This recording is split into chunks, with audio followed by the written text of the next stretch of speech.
요한계시록 6장 1절에서 17절까지 말씀입니다. 요한계시록 6장 말씀입니다. 제가 대표로 봉독합니다. 내가 봄에 어린 양이 7인 중에 하나를 떼시는데 그때에 내가 들으니 내 생물 중에 하나가 우레소리 같이 말하되 오라 하기로, 이에 내가 보니 흰 말이 있는데 그 탄자가 활을 가졌고 면류관을 받고 나가서 이기고 또 이기려고 하더라. 둘째 인을 떼실 때에 내가 들으니 둘째 생물이 말하되 오라 하니, 이에 다른 붉은 말이 나오더라.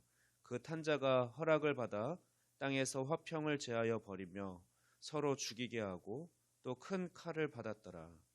셋째 인을 떼실 때에 내가 들으니 셋째 생물이 말하되 오라 하기로, 내가 보니 검은 말이 나오는데 그 탄자가 손에 저울을 가졌더라. 내가 내 생물 사이로부터 나는 듯한 음성을 들으니 이르되, 한 데나리온에 밀 한 되요 한 데나리온에 보리 석 대로다. 또 감람류와 포도주는 해치지 말라 하더라. 넷째 인을 떼실 때에 내가 넷째 생물의 음성을 들으니 말하되 오라 하기로, 내가 보매 청황색 말이 나오는데 그 탄자의 이름은 사망이니 음부가 그 뒤를 따르더라. 그들이 땅 4분의 1의 권세를 얻어 검과 흉년과 사망과 땅의 짐승들로서 죽이더라. 다섯째 인을 떼실 때에 내가 보니 하나님의 말씀과 그들이 가진 증거로 말미암아 죽임을 당한 영혼들이 제단 아래에 있어 큰 소리로 불러 이르되, 거룩하고 참되신 대주제여, 땅에 거하는 자들을 심판하여 우리 피를 갚아주지 아니하시기를 어느 때까지 하시려 하나이까 하니, 각각 그들에게 흰 두루마기를 주시며 이르시되, 아직 잠시 동안 쉬되 그들의 동무 종들과 형제들도 자기처럼 죽임을 당하여 그 수가 차기까지 하라 하시더라. 내가 보니 여섯째 인을 떼실 때에 큰 지진이 나며 해가 검은 털로 짠 상복같이 검어지고 달은 온통 피같이 되며 하늘의 별들이 무화과 나무가 대풍에 흔들려 설익은 열매가 떨어지는 것 같이 땅에 떨어지며, 하늘은 두루마리가 말리는 것 같이 떠나가고 각 산과 섬이 제자리에서 옮겨지매, 땅의 임금들과 왕족들과 장군들과 부자들과 강한 자들과 모든 종과 자유인이 굴과 산들의 바위 틈에 숨어 산들과 바위에게 말하되, 우리 위에 떨어져 보좌에 앉으신 이의 얼굴에서와 그 어린 양의 진노에서 우리를 가리라. 그들의 진노의 큰 날이 이르렀으니 누가 등이 서리요 하더라. 아멘. 네, 요한계시록의 중심부인 6장에서 이제 16장까지 말씀은 요한계시록의 핵심적인 내용인 일곱인, 그다음에 일곱 나팔, 일곱 대접 재앙이 기록되어 있습니다. 오늘과 내일 살펴볼 6장, 7장은 처음 재앙인 일곱인 재앙을 묘사하고 있습니다. 어린 양이 일곱인을 하나씩 뗄 때마다 책의 내용이 게시되는데 그것은 온 세상의 종말과 관련이 있습니다. 결국 보좌에 앉으신 분의 손에 들려있던 책은 재앙으로 가득 차 있다는 것을 알게 됩니다. 오늘 본문의 일곱인 재앙을 살펴보면 먼저 어린 양이 처음에 네 인을 각각 뗄 때 네 생물 중 하나씩 각각 오라라고 외치자, 또 말과 그 탄자가 이 부름에 응답합니다. 말들의 색깔은 스가랴 6장 1절에서 8절 말씀에 나오는 말들의 색깔을 반영하고 있습니다. 그리고 말 탄자는 하나님의 심판을 대행하는 전령들입니다. 네 말은 하나의 묶음으로 등장하는 것이며 동시에 세상 곳곳을 다니며 심판합니다. 이 말들과 그 탄자들이 상징하는 세력은 오직 어린 양의 허락에 의해서 어린 양의 지시 아래에서만 칼이나 기근, 전염병, 짐승들을 통해서 죽음을 가져올 수 있습니다. 차례대로 살펴보면 먼저 흰 말과 그 말탄자가 나오는데, 흰색은 승리를 상징합니다. 그래서 말탄자는 승리를 쟁취하고자 하는 그 욕망에 불타서 잔인한 무기인 활을 사용하여 사람을 죽이면서 세상을 정복합니다.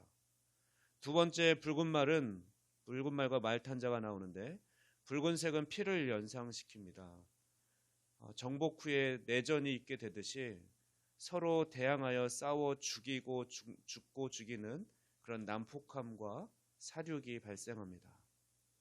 세 번째, 검은 말과 말탄자가 나옵니다. 그 손에는 저울이 들려 있습니다. 검은 말을 탄 자는 경제적인 어려움을 세상에 가져옵니다. 세상에는 식량이 부족하여 기아와 사망이 나타나고 또 경제적 어려움이 발생합니다. 정의의 상징인 저울이 기울고 또 내란으로 물가가 폭등하고 기근까지 있게 됩니다. 노동자의 하룻풋삭에 해당되는 한 데나리온으로 살 수 있는 것은 겨우 한 사람의 하루 식량에 해당되는 그 분량입니다. 나머지 식구들까지 식사 문제를 해결하기에는 턱없이 부족한 분량이죠. 그러나 경제적인 어려움은 앞으로 있을 환란에 비하면 그리 혹독한 것은 아닙니다.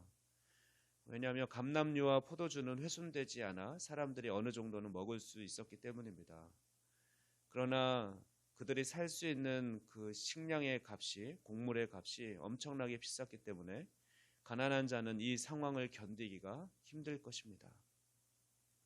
네 번째 인을 떼면 이제 청황색 말과 말탄자가 나옵니다.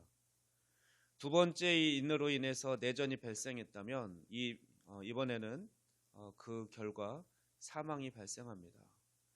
이번에 등장하는 말의 색은 잿빛에 가까운 색입니다. 이 색깔은 청황색이라고 표현할 수 있는데 넷째 말의 색이 재앙으로 죽어가는 동물과 또 사람들이 부패할 때 나타나는 누렇고 푸르스름한 색을 염두에 두었기 때문입니다. 사람들의 얼굴에는 죽음이 드려져 얼굴이 창백하여 잿빛으로 변했고 또 기근으로 죽은 사람들은 누렇게 떴으며 역병으로 죽어 썩어진 사람들은 부패하여 피부가 청황색으로 변했습니다. 이 창백한 빛을 가진 말 위에 탄 자의 이름은 바로 사망입니다.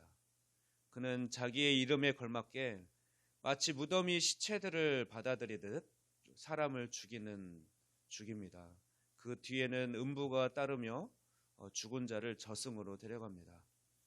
사망과 음부는 전 세계 사람 4분의 1을 죽일 수 있는 권한을 부여받아서 검과 흉년과 땅의 짐승들의 도움을 받아 사람을 죽입니다. 이렇게 연속되는 네 인의 재앙으로 땅의 4분의 1이 사망에 직면합니다. 이제 6절에서 11절 말씀은 다섯째 인은 어린 양이 땅을 황폐화할 그 전투 부대를 보내시는 그 이유를 드러내고 있습니다. 제물의 피가 고여 있을 하늘의 제단 아래에서 요한은 예수님에 대해서 증언했던 이유로 죽임을 당한 성도들의 영혼을 보게 됩니다. 이들은 하나님께 드려진 제물로 보는 것입니다. 그들은 자신들을 핍박하고 죽인 자들에 대한 심판을 어느 때까지 기다려야 하냐고 탄식하고 있습니다. 그러자 어린 양은 그들에게 순결과 의와 승리의 상징인 흰 두루마기를 주면서 흰 옷을 주면서 잠시 동안 쉬라고 말씀하십니다. 그리고 자신의 증인들을 공격한 자들에 대한 진노를 그 수가 차기까지 참으실 것이라고 말씀하십니다. 수가 차기까지는 하나님의 나라가 완성되기 전 이 세상 역사가 진행되는 동안 남아있는 그 기간입니다. 이 기간에 하나님의 백성은 인내하고 죽도록 충성하는 증인으로 살아야 합니다. 본문은 예수님이 재림하시기까지 믿는 자들이 세상에서 일반적인 환난을 겪게 될 것을 말씀하고 있습니다. 그리고 이제 12절에서 17절 말씀은 그 오래 참으심이 끝나면 이제 어린 양의 진노가 남김없이 나타날 때 이제 처음 땅에 다가올 파괴를 미리 보여줍니다. 이는 어린 양이 여섯째 인을 땜으로 시작됩니다. 먼저 지진이 일어나고 그래서 주님의 마지막 오심은 땅과 하늘을 모두 흔들어 놓는 그런 지진이 있을 것입니다. 그리고 해가 검어지고 달이 붉은 피같이 되며 또 별들이 마치 무화과 나무가 우수수 떨어지는 것처럼 떨어지고, 또 하늘이 두루마리처럼 말려 올라가고 각 산과 섬이 옮겨지는 모습이 있을 것이라고 말씀하십니다. 그런데 이것은 문자 그대로 해석하면 안 되고 묵시적으로 표현한 것으로 우주적인 심판이 있을 것을, 즉 천체의 변화와 함께 생기는 그 마지막 때가 있을 것을 언급하는 상징들입니다. 그리고 임금들과 부자들, 강한 자들에서부터 모든 종과 자유인, 즉 하나님을 믿지 않는 모든 사람들은 하나님과 어린 양에게서 숨을 곳을 찾으며 산과 바위에게 자신들을 위에 떨어져 자신들을 가려달라고 빌게 될 것입니다.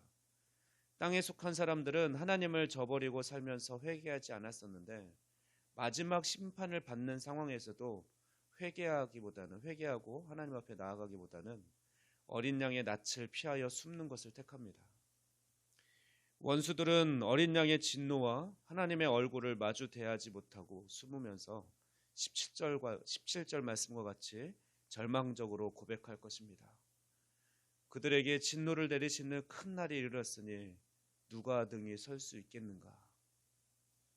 그러나 이제 내일 살펴본 7장은 이들의 부르짖음에 대답하듯 성도들, 하나님을 믿는 성도들이 바로 하나님의 두려운 심판에서도 넉넉히 이긴다는 사실을 보여줍니다.